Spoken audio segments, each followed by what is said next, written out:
ক্রীড়া সুরক্ষা দপ্তরের পক্ষ থেকে অন্যান্য বছরের মতন এবছরও আমরা 20,000, 25,000, 30,000, 40,000, 50,000 এরকম করে আমরা করছি।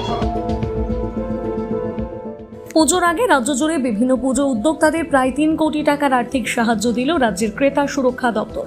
ক্রেতা সুরক্ষা সংক্রান্ত বিষয়ে সাধারণ মানুষকে আরও বেশি সচেতন করে তুলতে রাজ্যের ছোট বড় বিভিন্ন পুজো উদ্যোক্তাদের প্রায় 3 কোটি টাকা দেওয়া হয়েছে বলে খবর।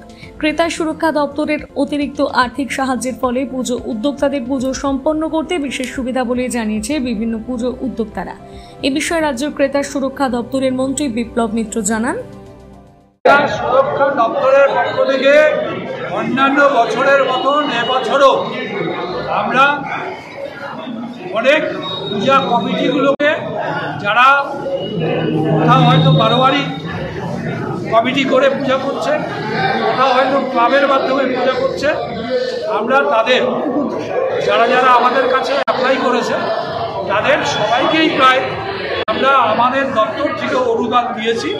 সেখানটায় 20,000, 25,000, 30,000, 40,000, 50,000 এরকম করে আমরা করছি। গঙ্গারামপুর থেকে বিশেষ প্রতিবেদন, নিউজ টুডে।